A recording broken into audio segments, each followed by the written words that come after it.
we spoke about, who was more softer and was quietly spoken, and then you have companions like Umar radiallahu anhu, who was very outspoken, and you had the generosity of Uthman radiallahu anhu. You had all these companions with different personalities. What does the Prophet ﷺ say? He says, follow any of them, learn about them, study them, any one of them, whichever one of my companions that you follow, ihtadaytum, that you will be guided. You will be guided to my sunnah. And that's, one of the biggest tragedies today that I see is our young kids, they don't know who the companions are. They don't know the lives of the companions, and they don't have a connection with the companions. Nowadays we think that we need to connect our kids to salah, they need to pray 5 times a day in the masjid. That's important.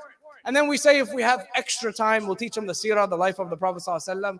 Yes, Sahaba, who has time for that right now? We have to worry about Allah and the Prophet ﷺ. We don't have time to learn about the Sahaba, right? This is, unfortunately, you see this in the way we raise our kids. Our kids don't know these companions and what they're known for and the amazing things that they did. And yet the Prophet ﷺ is telling me, you want to follow my sunnah the closest, you need to find one of them. You need to find the companions. This is very, very important for us to learn about them, to study them, to follow in their ways. Like I said, nowadays, we don't even have time for that. And unfortunately, we were just talking about a lot of times when you don't know who the companions are, what happens? Other people who write about Islam and teach Islam, a brother was just sharing with me, Sheikh Saeed, a brother was just telling me that in the university here, they are teaching them false information about the companions, telling them, things about what happened after the Prophet ﷺ, that the companions, Abu Bakr and Aisha, and, they discounted a lot of the companions.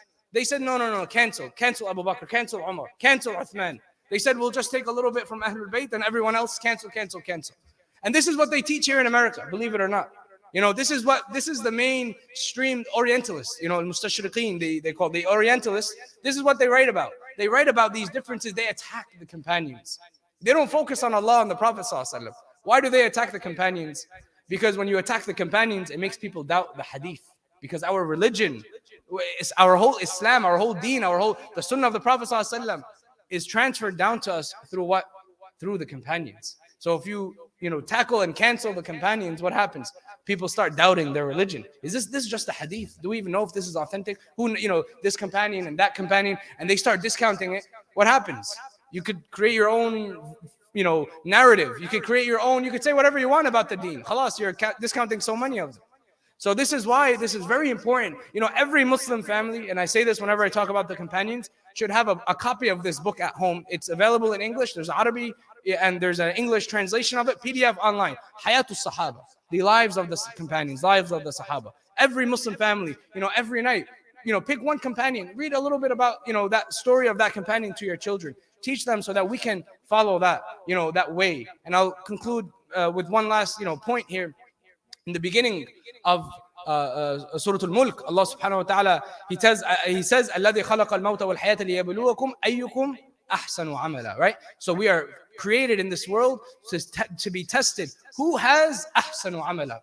Imam Fakhruddin al-Razi, rahmatullahi alayhi, he says when commenting about this verse, he says, أَحْسَنُ عَمَلًا has 2 qualities. And you want to have the best deeds, which is our purpose of our existence in this world, you need 2 things. What does he say? The 2 things, number 1, is he says you need to have ikhlas. You need to have sincerity. When you're doing a good deed, it has to be purely for the sake of Allah subhanahu wa ta'ala.